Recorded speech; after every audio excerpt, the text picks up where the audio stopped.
J'aimerais qu'on en parle aussi parce qu'évidemment, c'est pas un sujet qui est très drôle. Cette semaine, on a appris pour Jean-Pierre Pernaut qui a parlé et qui a dit qu'il avait un cancer et qu'il en a parlé lui-même. Il y a eu aussi, à l'époque, il y a eu Laetitia Milo. Après Laetitia Milo, Enora Malagré. Là, c'est Laurie Pester. Voilà, qui révèle sa maladie. Alors, regardez les images, on va en parler derrière. Est-ce que vous êtes choqués là aussi? Pas choqués? Est-ce qu'il y a une stratégie marketing derrière? Est-ce que c'est un peu glauque ou pas? Regardez. Voilà, tu as de l'endométriose, tu as 36 ans aussi, et il serait peut-être bien d'aller congeler tes ovocytes.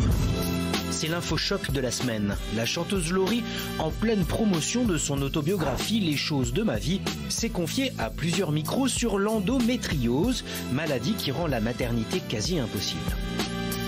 Alors j'ai décidé d'en parler aujourd'hui parce que je me suis rendu compte qu'il y avait énormément de femmes qui étaient dans le même cas que moi. Laurie nous parle sans détour, car aujourd'hui, quand on est une personnalité, on peut enfin évoquer sans tabou sa maladie en public, et ça, c'est nouveau. Et cela ne concerne pas que les femmes. Cette semaine encore, l'un des boulonnables présentateurs, Jean-Pierre Pernaut, a annoncé sur les réseaux sociaux avoir subi une opération. J'ai en effet subi une intervention chirurgicale pour un cancer de la prostate.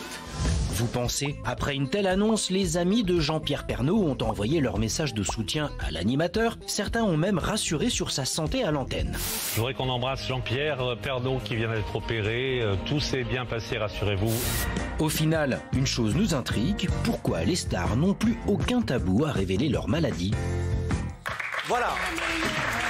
Évidemment, la maladie, c'est très grave et on embrasse Laurie et tous ceux qui sont dans le sujet, il n'y a aucun jugement là-dessus. La question qu'on se pose, évidemment, c'est est-ce que les stars communiquent sur leur maladie par transparence et pour aider les gens qui ont la même maladie, ou est-ce qu'en fait ils se disent pas tout simplement la presse people va finir par le sortir, un petit peu comme à l'époque de Jean-Luc Delarue qui avait dû sortir sans révéler son cancer parce qu'un paparazzi s'était procuré son dossier médical. Est-ce qu'ils se disent pas tout simplement la presse people va le sortir, donc autant que je le fasse moi-même et qu'en plus ça fasse un buzz un peu positif autour de moi? Sébastien, est-ce que c'est pas ça la vraie raison ou est-ce que...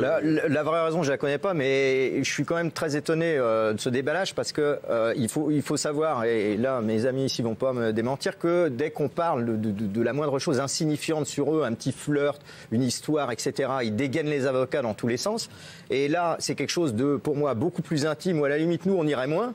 Et ça, ils le déballent régulièrement. Oui, parce que la différence, Sébastien, c'est qu'ils en parlent même, là. Pardon, Ah bah d'accord, ils en parlent même, mais alors pourquoi ils sont très agressifs sur quelque chose d'insignifiant et ils vont déballer quelque chose d'ultra intime? Parce que dans un cas, c'est eux qui le disent, dans l'autre cas, c'est vous. Oui, mais ils peuvent ne pas le dire. Ouais, parce que je pense pas que la presse people aurait été informée spontanément de l'endométriose de Laurie. Mais si, au contraire, on l'a dit. au contraire, je l'ai sorti il y a un an. Merci.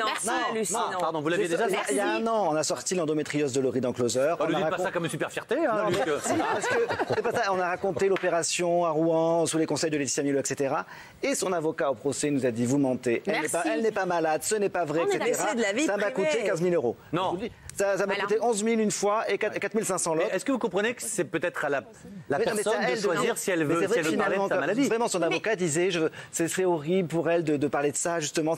Bon, alors peut-être qu'on l'a fait changer d'avis, peut-être. Parce que là, quand elle en parle en disant j'ai 36 ans, je trouve ça normal d'en parler. Enfin, alors que Laetitia Milo en parle très bien et depuis très longtemps. Et l'endométriose, ça va, on connaît bien maintenant grâce à Laetitia Milo, qui vraiment porte combat depuis très longtemps, même Julie Gaillet. Enfin, beaucoup de gens. Donc en fait, ils n'ont pas besoin de Laurie dans ce combat-là maintenant. Alors, je vous cache pas que mais si on a toujours besoin, je trouve. Moi, je vous trouve hyper dur avec elle. Quoi. Je suis peut-être un peu naïf, mais je pense qu'elles le font par générosité, ça. Ça, je suis d'accord elles pour le font parce qu'elles ont besoin de le dire. C'est compliqué. Et je trouve ça très, très indécent d'imaginer que c'est un calcul pour se faire connaître. Ah non, c'est pas je partage assez l'avis de Guillaume concernant Laetitia Milo, concernant Enora Malagré, concernant aussi, comme elle s'appelle, Laurence Boccolini, qui a parlé de sa maladie sur les réseaux. Je pense que c'est vraiment pour aider, avant effectivement que la presse people ne s'en empare. C'est vraiment pour aider aussi toutes les personnes parce qu'elles ont énormément de followers.